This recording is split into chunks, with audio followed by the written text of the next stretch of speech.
Alcatraz, the inescapable prison. No one was ever able to find a way out of this massive, secluded penitentiary. Or so you think. The thing about Alcatraz that many do not know is that it was actually not inescapable. 3 men were able to do the impossible and free themselves from the island and disappeared without a trace. Alcatraz Federal Prison was a maximum security prison that was open from August of 1934 to March of 1963. It is located on a small island, often referred to as the Rock, off the coast of California, and was the largest cement structure in the world at the time. It was built because in the 30s the crime rate spiked, forcing the government to create a secure place to put the worst of these criminals, such as Al Capone. Many considered Alcatraz the toughest and most fearful prison there was. Serious criminals and criminals that were considered high risk for escape were placed there. It was constructed on a remote island from an old military fort, made up of 3 stories of steel and concrete built with unbreakable steel gates. The cells were not connected to the outside walls. A remote lever shut all of the cell doors so that the prisoners could not pick locks. The icy waters acted as a barrier to civilization. Alcatraz had 32 men try to escape. These 32 men made a total of 14 escape attempts. During these attempts, 23 men were caught, 6 were shot and killed, 2 drowned, and 3 got away. These 3 escapees left without a trace.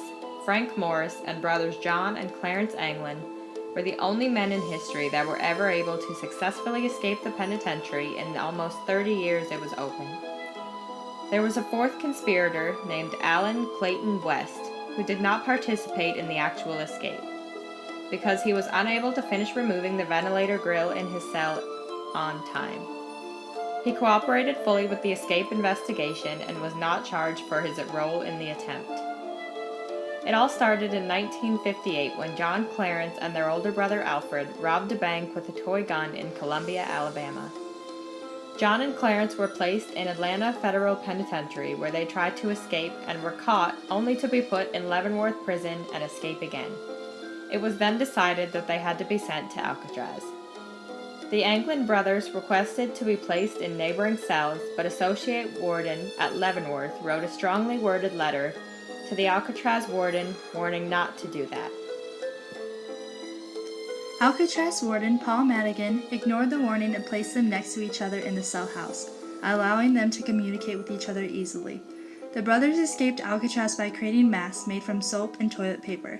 They used paintings they created of their girlfriends in the prison's art class. They used the soap and toilet paper to papier-mâché heads and plastered their paintings of the faces on the mannequin. Then they collected hair from the prison barber shop when working there to place on the mannequins' heads. The hair was collected by rolling up their jeans, so while cutting prisoners' hair, the remaining pieces will fall in the cuffs of the jeans. They did this so when they tried to escape, they could place the heads on their pillows, creating the illusion they were still in their cells. When it came time to break out, the Anglins and Morris placed the artificial heads they had created in their beds. Then they crawled through the holes in their cells. They then worked their way up the ventilator shaft by climbing pipes which led them to the roof, and then slid down a smokestack. Then got into the raft made of 52 raincoats they stole. They then maneuvered their way around the island to the docks, and tied their raft to a guard's boat with electrical cord. The guard's boat then pulled them most of the way to shore before untying the raft and meeting a small boat that brought them to land. The driver was never identified. After the escape, the government was embarrassed. Alcatraz was Hoover's baby. The FBI was determined to find the escapees, so they watched the Anglin brothers' family very closely for years, but did not give them any leads. In 2015, the family stepped forward. They were finally ready to help solve this case. The family brought 3 Christmas cards they had received from John and Clarence in the 3 years following the escape. In 1995, a family friend, Fred Breezy, came forward with a couple of pictures and a story. He informed the family that in 1975 he had made a trip down to Rio de Janeiro, Brazil. While in a bar one night, he ran into the brothers. The Anglin boys brought Breezy to their farm they had there in Brazil and allowed Breezy to take pictures, which he gave to the family when he told them the story in 1995. Investigation revealed that the supposedly escape-proof concrete was to blame for the breakout. Alcatraz used seawater to flush the toilets. It trickled from leaky pipes and seeped into the walls. Brick chips in the concrete soaked up the water and swelled like sponges, wedging open fissures. Eventually, the reinforcing steel bars started to rust and expand, and the concrete cracked even more. After 30 years, the formerly super-strong walls were so crumbly that they weren't even a match for a spoon. So who is to blame for their escape? Would they have escaped if it had not been for the structural issues? This poor decision in materials is the reason the men were able to escape their cells and flee the island.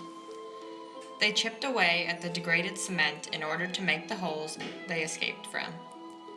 In an interview of one of the old prisoners, the man interviewed admitted that once he was placed in Alcatraz, he didn't even bother to consider escaping because everyone knew the prison was inescapable.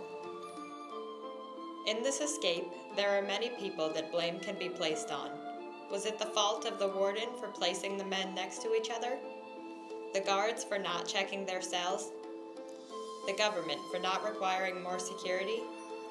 It seems that everyone was so confident in the prison's ability to keep prisoners in that it didn't take all of the necessary precautions it should have, past building what they thought to be a structurally sound prison.